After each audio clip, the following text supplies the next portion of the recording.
Welcome everyone to another episode of Your Queer Story. I am your host, Vima Manfredo. And I am your host, Paul Hobbs. And I am your host, your father, Evan Jones. I'm here again. Yeah, Vima's back. That's We're right. excited to have her back. It was great to have her. We had her for Sylvia Rivera and a couple other episodes. Jose Julio Yes.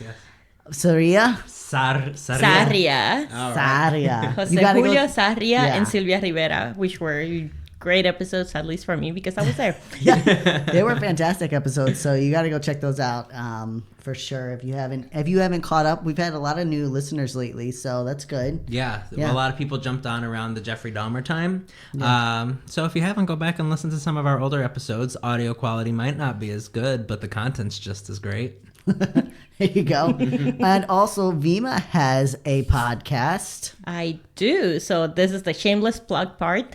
I have a podcast called Down No Particular Road. It is a camping, travel, and RV podcast. Which, have you seen their setup? Wait. It's like 10 times better than ours. Oh, I have. I've seen the pictures in the podcast, past. yeah. You got like all the little knobs. We have all the knobs and everything. It's like A Yes. real original studio. I just say it's not just me. It's co-hosted by me and my husband, Joshua, or Josh. He doesn't like it when I call him Joshua. So sorry, honey. So we do a bi-weekly podcast, and we review campgrounds and locations that we've gone to.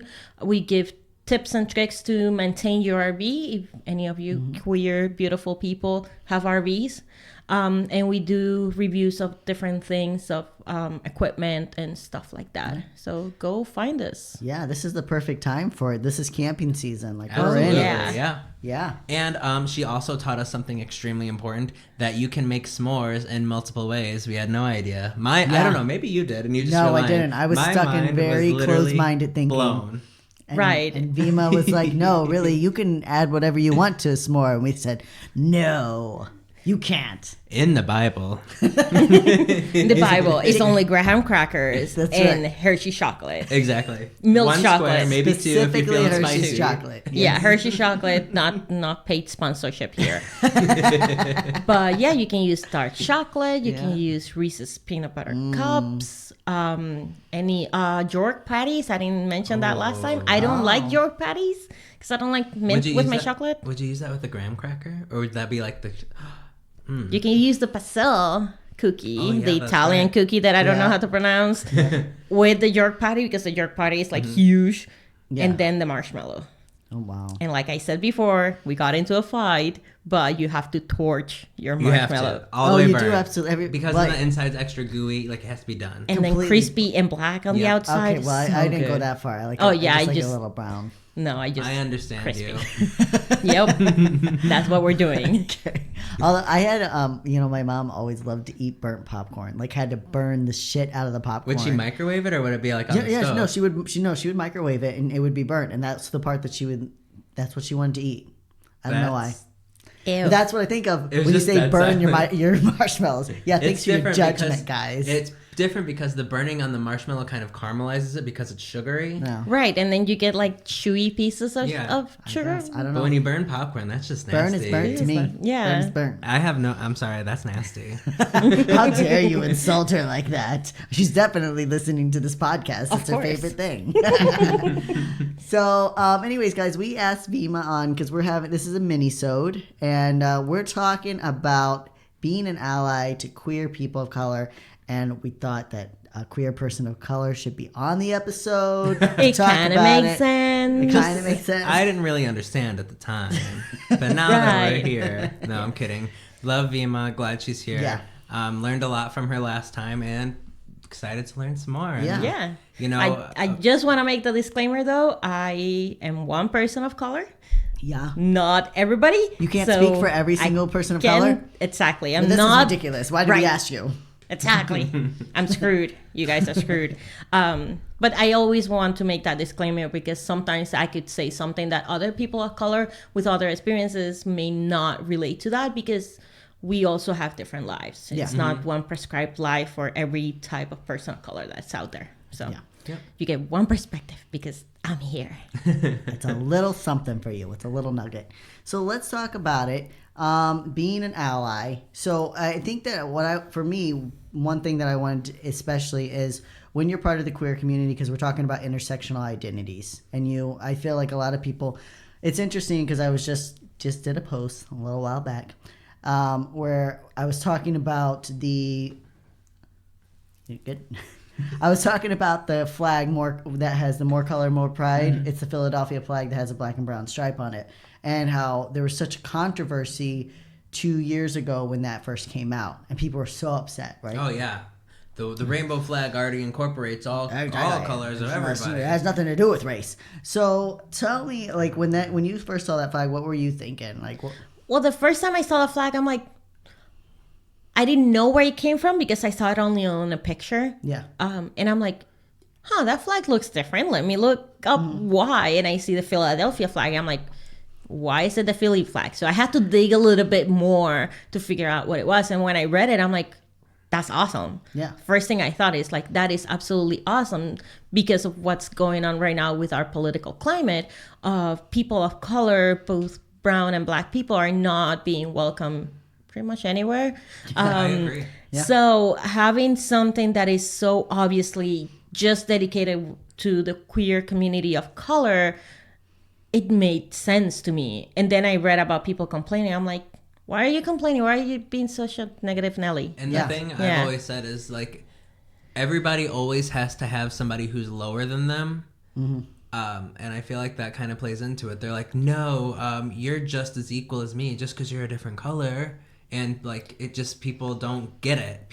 Or they get it and they just want to still feel better than someone else. Yeah, we've seen that throughout history, and you guys have seen it on your research on all these other figures like Sylvia Rivera, where she was punished for being different. Yeah. And other queer people throughout history are being punished for being different because they're not white middle class male that is just happens to be gay. Yeah. And it's like there's more to queer than just a white male that is gay. Yeah. I mean, I'm happy that they're so accepted, like, yay for you, but there's a lot of more people that need help, especially our trans community and our non-binary community. The NB is it's much easier for my tongue twisting. But there's so much more that we could be doing if we stop saying, no, we are perfect the way we are. No, there's a lot more work that we need to do. So having things like this, like adding more colors to the rainbow flag, makes sense to bring awareness, because other people will ask, like, oh, I've never seen those other two colors. Why are they there? And then you can open that conversation. Right. Exactly. And it allows you to educate people. Exactly. And it's not the first time that we changed the colors of the rainbow flag. Right. I think it was at the beginning of the 90s or the end of the 80s where a black stripe was added to the rainbow flag in memory of the victims of HIV and AIDS. I know that. It didn't take for too long because then they found ways to prevent it, and then it wasn't as prevalent and people started forgetting. But for a while there was a black stripe on the pride flag commemorating all the souls that we lost to the HIV and AIDS epidemic. So it's not the first time we changed colors. Well, yeah. Why can't we now? Right. Well, and we've also dropped colors. Like there was originally pink and turquoise that were dropped just because it wasn't as easy to mass produce them. You know, so like the original rainbow flag had more colors, and they were dropped over time because they wanted to be able to mass produce them better. So it's the whole thing. It's when people get stuck too much on symbolism. Like I appreciate symbolism and I appreciate what it does for tradition. But when we get so hung up on it that it's like it's law, it's Bible, we can't change it, we end up hurting ourselves. Yeah, we you have to advance. Progress. You have to grow. You have to be willing to change and adapt. Yeah. So I have seen that before on other flags that have nothing to do with queerness. If you start changing them, when going back to Puerto Rico, when there is a discussion on whether or not Puerto Rico should be a state, there's a lot of people that say, oh, but we have to change the United States flag if that happens. And that's not right. Like, but just change it I don't know, math amount of times. many Every time times you we- added another the state. stars. No, we had 50 states all along. We Oh, can't yeah, add exactly. that. We Can't went add from another one. 13 colonies to 50 states like that. Just And like that's that. it. We went from the little circle to all the stars. It's like, no, that's not how it happened. Yeah. So a question I have, because it took me a long time to understand this, and I'm sad that it took me so long to understand this, but it was because of how I grew up in Indiana. Can you explain in the simplest terms for people what white privilege is?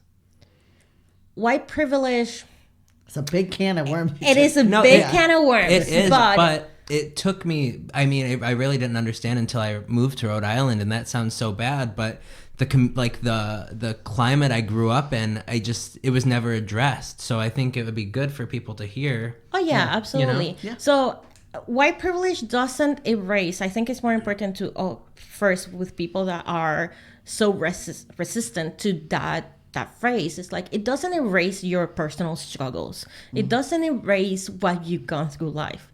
Not everybody has had a good life or had a good life growing up. That's understandable. And having white privilege doesn't erase that. What having white privilege is, you have a starting point that is ahead of other minorities, where if you were the same person that you are and with everything that you grew up with, but your skin color changes or your accent changes or your background changes, then you wouldn't have as many opportunities to advance as you had when you were growing up or when you were an adult.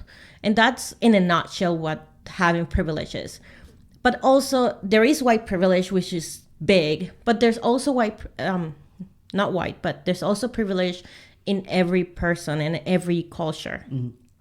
I have privileges that other people didn't have. And I have to recognize that those privileges help me move forward and other people didn't have them. If I recognize that I had them, even though I did struggle, I can recognize that other people don't have them and fight for them to have it. Yeah. For example, I had 2 parents at my house. That's a privilege. Coming from a single mother, that's not a privilege. So at that point, I had one step forward that other people didn't have. I had a full scholarship to go to college. Other people didn't have that. That's another privilege that I had. So recognizing that you have these privileges and recognizing you had your own struggles as well helps you look back and see, you didn't have that, you didn't have that. I need to fight for you to have that as well, to remove those barriers that didn't allow you to have those privileges and move forward. Yeah. It's not about eliminating your own, it's about giving to other people. Well, that's very good. Very well explained. Ta-da! I'm making faces for anyone that can't see me here. We need a little camera. That's right. Yeah. Well, I think that, so when we talk about intersectional identity, which was a term that was coined by a woman, she's a black woman, she's a lawyer, Kimberly Crenshaw. So when we talk about privilege, it goes when you have an intersectional identity. So you're a Puerto Rican woman, you're bisexual. So there's 3 things there that automatically can cause a bias against you. So the more a person has in their intersecting identities and intersectional identities, from what I understand, I don't know if you want to elaborate, is that's specifically based on what can be used as a bias against someone. Exactly. Yeah. Yeah. So in terms of intersectionality, which I love the word and I don't because it's so difficult to say. I don't like words that have more than 2 syllables in English, just so you know. We made things so difficult. Yes, I know. We do that. But in that intersectionality, it means that I can be, air quotes, attacked from all those angles. Yeah. I can be discriminated against because I'm a Latina. I can be discriminated against because I'm an Afro-Latina. I don't look like Jennifer Lopez or any other beautiful Latina woman that has that golden skin and that straight hair and European features. Yeah. I have very African features in me. So I can be discriminated against because of that, how I look, where I came from, how I sound, who I choose to love, and how I choose to identify. In my career as well, because I mentioned, I think in one of the episodes, I'm an engineer, and that's not something that a lot of women go into. So being a woman in the engineering field means that I'm going up in an uphill battle fighting against the males in my career field. Yeah. So that's another element where you don't know where things are going to come from sometimes. Yeah. Yeah. So like that. So the thing I'm thinking is that, so when we talk about, like, we could say, well, we can't say that it's equal just because we're both part of the queer community. We don't have equal problems against us. It's not like, oh, well, we're all discriminated against. As you're saying, there's layers and levels to the discrimination. Right. And it's like, for me, as a bisexual woman that is married on an opposite sex relationship, Yeah. I have that privilege where I can hide if I need to, at least my sexuality. I can't hide how I look. I can't hide how I sound most of the time. But I can hide my sexuality, which means that I didn't get as much discrimination for my identity as other people had, because I had that option of not speaking out loud of who I am and just letting people assume that I was straight and just letting that by if that was the safest route for me. Yeah. And that's a privilege that I have. It also creates bisexual erasure. I understand that. That's a different topic. But in terms of discrimination, other people wouldn't have that. A person that is gay wouldn't have that. A person that is trans wouldn't have that if they're not passing. So there's different layers, and everybody has pros and cons on each of those layers. Yeah. So as a person of color who's queer, what are ways that you feel that the community doesn't support you, or that you see other people of color aren't being supported? Because I feel a lot of times like these things just get skipped over and we don't talk about them. So are there ways that you've personally felt it, or you've heard friends or seen other people feel that they're not supported by their own community? I've seen, at least in Rhode Island, a lot of queer events are very whitewashed. Yeah. I don't feel comfortable going. And it's not for people telling me you shouldn't go. It's just when I go to events, I don't see myself. Yeah. No representation. You know, There's no representation. There's nothing that tells me that I'm welcome there. I assume that I am, and I just butt myself in. But a lot of other people will go like, I don't think they want me here because there's not another person that looks like me here. And I think for other people of color, black and brown people will probably feel the same. And actually, I went to a comedian that said that it was a black comedian and most of the crowd was white except two of us, a black man and myself. Mm-hmm. And he's like, well, you know how it is. When you go to a place, you do the scan and you look where your brothers and sisters are. And he's like, ain't none here. And then the two of us like start signaling him like, yes, we're here. And it was just like the three of us there. Yeah. Wow. And he's like, oh yeah, okay, so this is a good place then.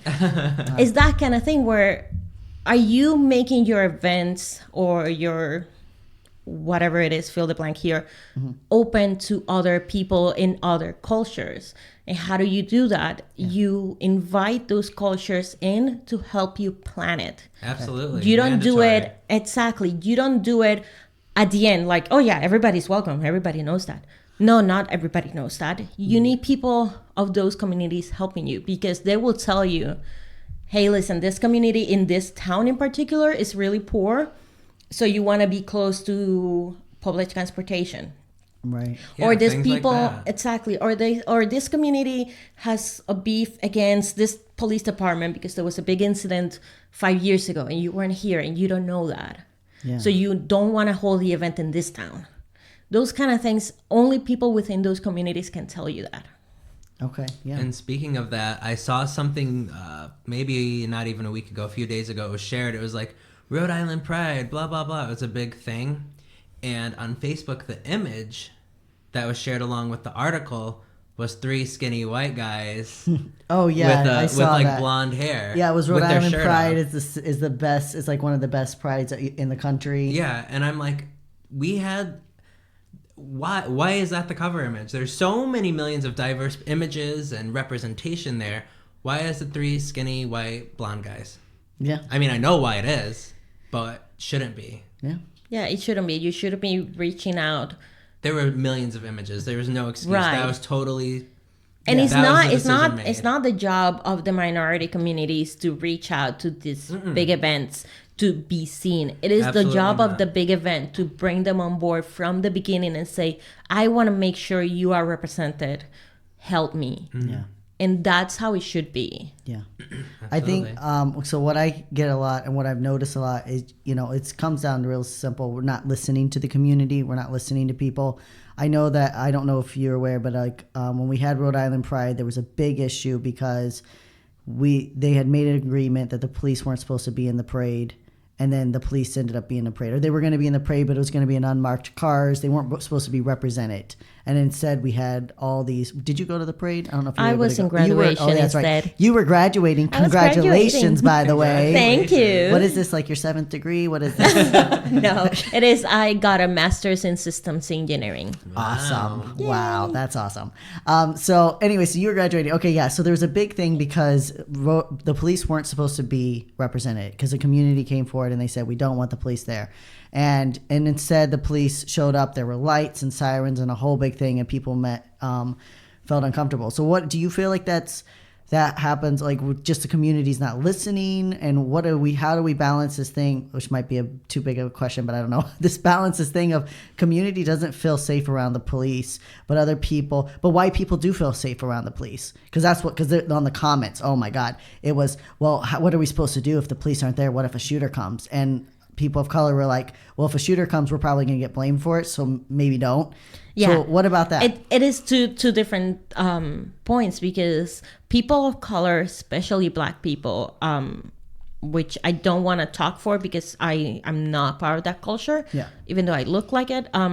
But people of color and Black people and brown people do not trust the police. And there's a reason for that. It's not like I decided not to trust the police. It's just there's no reason for me to trust the police. Well, that's what's been fostered. Exactly. And obviously, someone that culturally has never been ingrained in them that the police, you need to be very careful because if you're too aggressive, they may hurt you, and it's not ingrained on you. You don't think that. When you're a little kid and you're not a person of color, they teach you like, oh, if you're in trouble, go to the police and they will help you. So you have that mentality.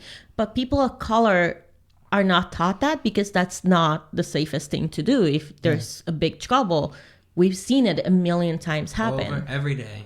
Yeah. Every day. So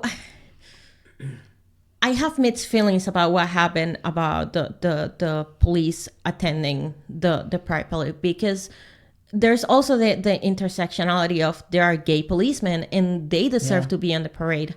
However, they should understand the sensitivity of the police presence in an area where there's so many people that have been hurt by other police. May not be them specifically, but the police image has been tarnished. And I don't think until that image is restored, they're gonna be really welcome into these spaces, other than in the corner holding the barriers like every other event. Because those wounds are still raw. And I don't think a lot of people understand that, especially policemen that are like, but I'm queer and I want to participate. And I'm like, yay, that's great. But you represent something bigger than what you are. Exactly. You represent a system of oppression for people of color and queer people of color. So obviously, when people look at you, they don't look at you throwing water in your eye. Settle down, Paul. They don't look at a policeman as a man. They look at a policeman as a symbol. Yeah. And that's why some people, or most people, I don't know how many, were so upset about having that show of police force in the parade, because what they symbolize right now in our country and the climate right now of police aggression against people of color. Yeah. Well, I feel like it's just ignorant to think that you marching in a parade is going to kind of like that. There we go. Like that's going to make it better. Like, no, we're marching in this parade. See, everything's fine, but we're not doing anything to address all the problems that are happening. Right. So, and it's like I said to someone, like if policemen want to march in the parade with their boyfriends in some other field, fine. No one's saying that gay policemen or queer police officers can't go to Pride. We're saying that the police department shouldn't be represented. Exactly. The same way, I don't think the Catholic Church should be represented at Pride. You spent decades fighting against the queer community. You don't get to have a Catholic Church marching down. Now, if a Catholic goes to Pride, It'd be like if fine. Chick-fil-A had a float. Right, it's almost like, Right. Yeah, I wouldn't feel comfortable having the Catholic Church participating on Pride or, frankly, any other church.